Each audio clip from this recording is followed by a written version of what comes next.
Let's talk about Norman Bates. Hang on.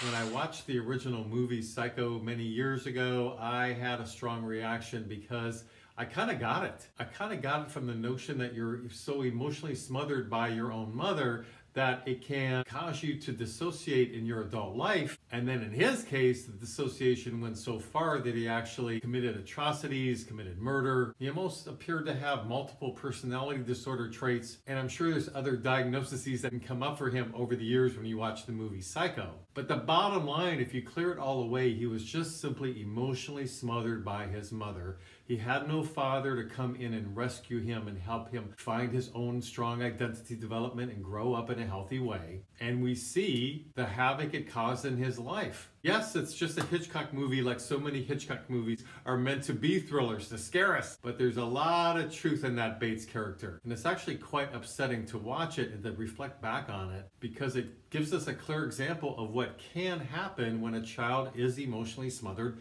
by their own mother. I mean, for me personally, I had to crawl my way out of it, crawl my way out of that hole as an adult through lots of therapy and being willing to look inward and do a lot of hard personal work on myself in order to grow. So thank goodness for that. But a lot of kids don't do that as they're growing up, and they end up very lost as adults. And then in worst case scenarios, we have some Norman Bates out there running around. So for those of you who may not have seen this movie, you're going to have to stream it. The original Psycho, made by Hitchcock in 1960, I believe. Stream it, look it up. It's worth watching because if you're psychologically inclined or curious, it can give you insight into what it's like to be a victim of emotional incest. I'm going to give some spoilers here, so if you haven't seen the movie, you can just stop watching the video right now, because I'm going to talk about some important plot points in that movie. So one thing is, he killed his mother and kept her corpse in the bedroom and used to dress her up as a way to deal with his internal conflict, which in essence means he was not able to deal with his internal conflict. So because he was so torn apart emotionally with his complicated feelings about his mother, he dissociated enough to keep her alive, in his mind at least, and by dressing up her body, somehow that kept the fantasy going on and on and on. We see how it played out later when he killed the character named Crane in the famous shower scene. Well, when she came into the film and they met at the hotel, she dared to even hint that perhaps the mother, who she thought was alive, was taking advantage of poor Norman. Well, he's going to react with rage about that, which of course is what happened, because it threatened his foundation of the fantasy he needed to have, that his mother was like this saint-like parent figure in his mind. He needed to have that fantasy.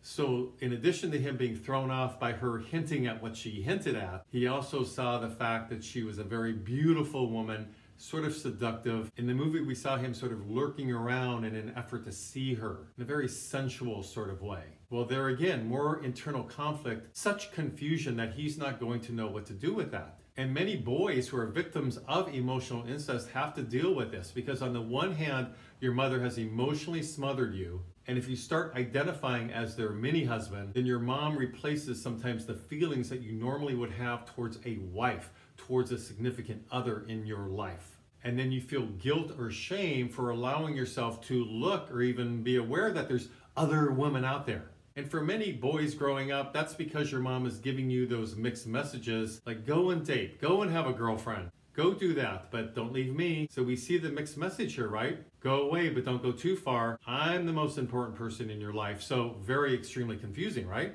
Now, a similar dynamic can happen from a father to a daughter in real life as well, as the daughter is so identified that her father is the love of her life, that they have this special relationship, and the father has let the daughter know that I care more for you really than my own wife, the girl's mother. And they have this special bond. Of course, it's all a fantasy. But as the daughter grows up, she realizes no man can really compete with or compare with the fantasy, the idolization she has of her father figure.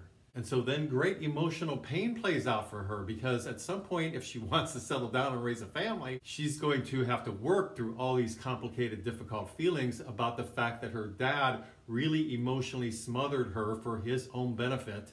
He didn't really care about the daughter at all. He only cared about pleasing his own narcissistic needs. He was lonely, he was in a bad marriage, so to compensate for that, rather than working it out as an adult with a therapist perhaps, he just took over one of his daughters. So she's going to have to confront all these difficult feelings, which will bring up that internal conflict I was talking about earlier, because then you have to deal with guilt, feelings of rage towards your father in this case. But then he loved me, I think he did, but then did he really?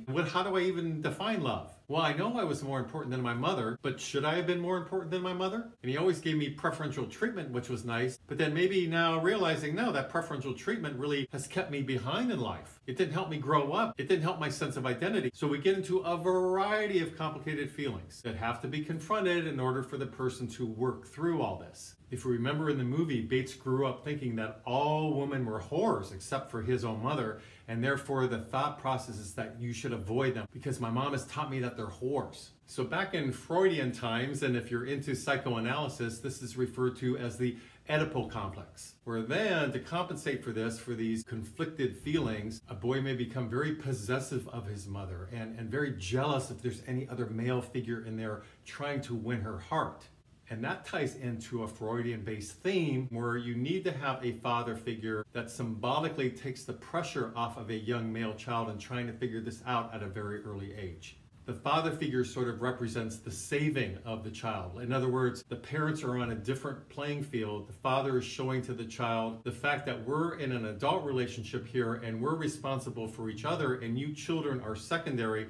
And the child may not like understanding this at first, but they begin to separate and individuate because I really can't marry my mommy. And that's an important stage for a child to have because they begin to separate and realize that who I end up with won't be my mom or dad. It's going to be somebody my own age that I will develop a relationship with, a peer. So if all that is thwarted by all this emotional smothering, then we have like what played out with Norman Bates. It gets very sick.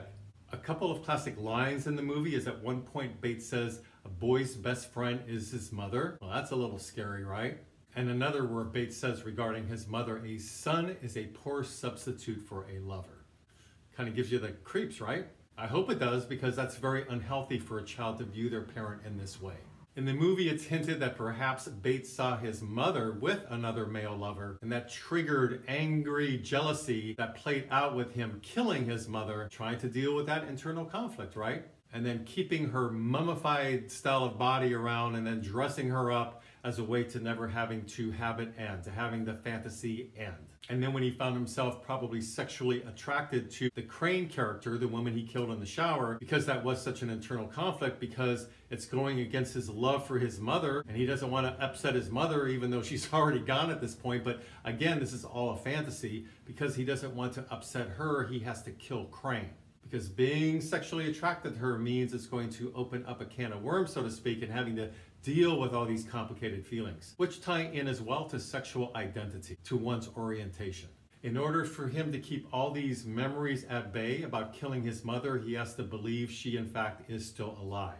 And then it's very interesting at the end of the film, where after he's been arrested and so on, that as a way to cope with all of this repressed memories, defense mechanisms, so on, that the mother's personality actually takes over his own personality at this point. Again, he needs these strong defense mechanisms in place to not deal with all these complicated, extremely confusing feelings. So even though this is a movie, this is a Hitchcock film, and maybe it gets dismissed as just a thriller, but no, there's a lot of messages here, a lot of insight into what it's like to be emotionally smothered by a parent, the tremendous inner conflict a child has to deal with when they are a victim of emotional incest. And even though the primary focus is from a mother to a son in this movie, of course, this also can happen from a father to a daughter. We don't hear that much about those particular cases, but they also do exist and creates the same amount of confusion. So next time you watch Psycho, maybe you're at home on a rainy night having some popcorn on the sofa and you're getting scared, let your mind also get scared about all the emotional damage of what happens to a child when they're a victim of emotional incest. It's very scary. It truly is a horror or a terror, whether it happens in the film or whether it's happening to somebody in their own real life. So leave me some comments below. I'd love to hear your thoughts about this. What did you think when you watched Psycho for the first time? Please subscribe to my mental health YouTube channel if you like these kind of videos. And until next week, this is Brad Shore signing off from Ask a Shore.